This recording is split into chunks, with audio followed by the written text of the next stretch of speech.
Congress party के भीतर इस समय जो हालात बने हुए हैं वह किसी सामान्य असंतोष या छोटी नाराजगी का संकेत नहीं देते, बल्कि ये स्थिति एक बड़े राजनीतिक भूचाल की ओर इशारा कर रही है। देश की सबसे पुरानी पार्टी, जिसने दशकों तक सत्ता और संगठन दोनों पर पकड़ बनाए रखी, आज अपने ही नेताओं के विरोध का सामना कर रही है। दिल्ली में राहुल गांधी और कांग्रेस अध्यक्ष मल्लिकार्जुन खड़गे के सरकारी आवास के बाहर बीते 10 दिनों से कांग्रेस के ही वरिष्ठ नेता धरने पर बैठे हुए हैं। ये दृश्य अपने आप में असाधारण है, क्योंकि ये न तो किसी विपक्षी दल का प्रदर्शन है और न ही किसी सामाजिक संगठन का दबाव। ये कांग्रेस के वे नेता हैं जिन्होंने अपना राजनीतिक जीवन इसी पार्टी को समर्पित किया और जो अब अपनी ही पार्टी के शीर्ष नेतृत्व से मिलने के लिए दरवाजे पर बैठे हुए हैं। तो वहीं बिहार कांग्रेस के करीब 10 वरिष्ठ नेता लगातार ये मांग कर रहे हैं कि राहुल गांधी और मल्लिकार्जुन खड़गे उनसे सीधे मुलाकात करें, उनके साथ बैठकर चर्चा करें और ये समझने की कोशिश करें कि आखिर कांग्रेस लगातार चुनाव क्यों हार रही है, खासकर बिहार जैसे रणनीतिक और राजनीतिक रूप से अहम राज्य में।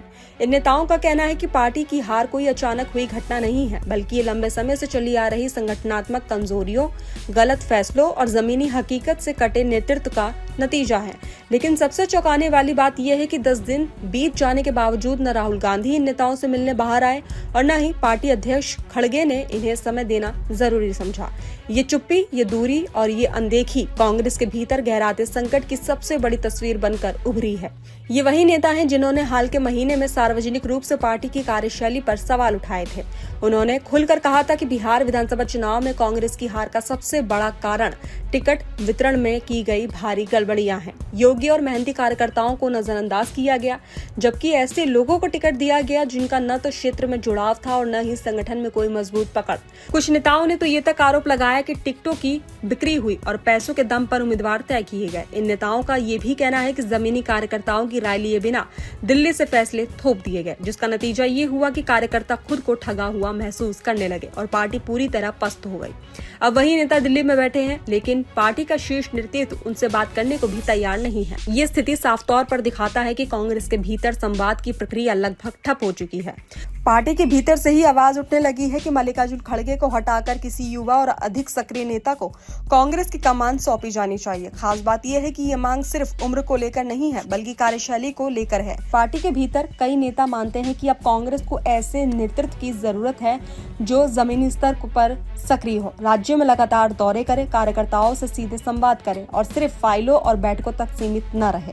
साथ ही ये मांग भी उठी कि नया नेतृत्व गांधी परिवार से बाहर का हो, ताकि पार्टी में आंतरिक लोकतंत्र और भरोसे की भावना दोबारा स्थापित हो सके। लेकिन जैसे ही एक नेता ने ये मांग खुलकर रखी, पार्टी ने उस पर अनुशासनात्मक कार्रवाई करते हुए उसे बाहर का रास्ता दिखा दिया। इससे ये संदेश और गहरा हो गया है कि कांग्रेस में सवाल पूछना अब जोखिम भरा हो गया है।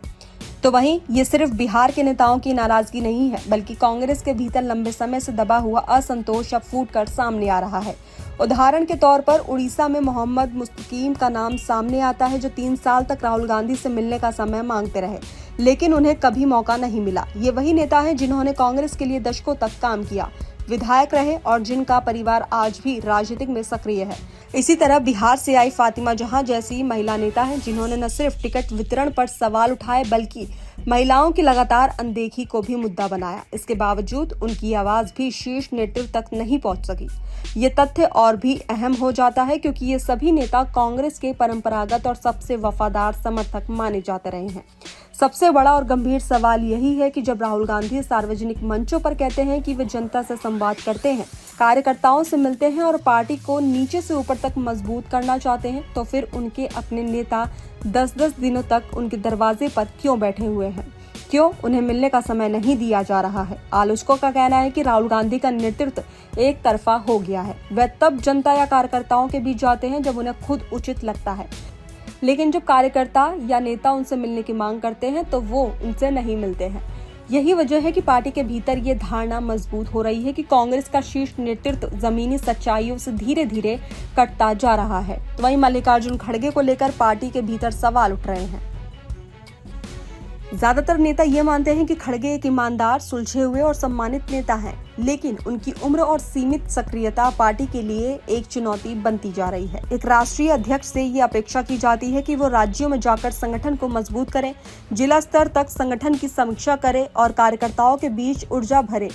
लेकिन खड़गे के नेतृत्व में कांग्रेस में ऐसी सक्रियता दिखाई नहीं देती। दूसरी पार्टियों से तुलना की जा रही है, जहां शीर्ष नेता चुनाव से कई साल पहले ही मैदान में उतर जाते हैं, संगठन को धार देते हैं और रणनीति बनाते हैं, जबकि कांग्रेस अक्सर चुनाव सिर पर आने के बाद हरकत में आती है। तो वहीं इसी पृष्ठभूमि में प्रियंका गांधी की भूमिका को लेकर चर्चाएं तेज हो गई हैं। संसद के हालिया सत्र में प्रियंका गांधी की सक्रियता, उनका आत्मविश्वास, उनका संतुलित व्यवहार और मुद्दों पर सीधा बोलना, इन सब ने न सिर्फ कांग्रेस समर्थकों का ध्यान खींचा है, बल्कि उन लोगों को भी प्रभावित किया है जो अब कांग्रेस के आलोचक रहे हैं। संसद में उनके भाषण हो या सत्ता पक्ष के नेताओं से संवाद, प्रियंका गांधी एक ऐसी नेता के रूप में उभरती दिख रही हैं, जो मुद्दे से भटकती नहीं है और स्पष्ट बात करती है।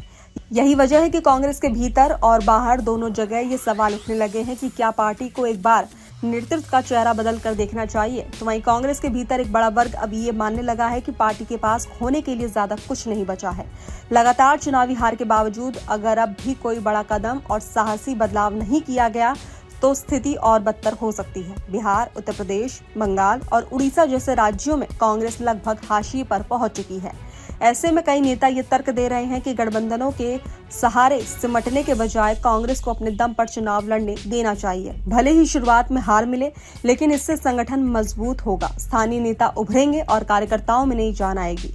आज स्थिति यह है कि कई सीटों पर कांग्रेस चुनाव ही नहीं लड़ती, जिससे उसके समर्थकों के पास पार्टी को वोट देने का विकल्प नहीं बचता। तो वहीं आलोचकों का ये भी कहना है कि कांग्रेस की राजनीति अब ठेके पर चल रही है। बिहार में तेजस्वी यादव, उत्तर प्रदेश में अखिलेश यादव, तमिलनाडु में स्टालिन और कश्मीर में अब्दुल्ला परिवार के भरोसे कांग्रेस अपनी राजनीति चला रही है। नतीजा ये है कि सहयोगी दल मजबूत होते जा रहे हैं और कांग्रेस की अपनी जमीन लगातार खिसकती जा रही है।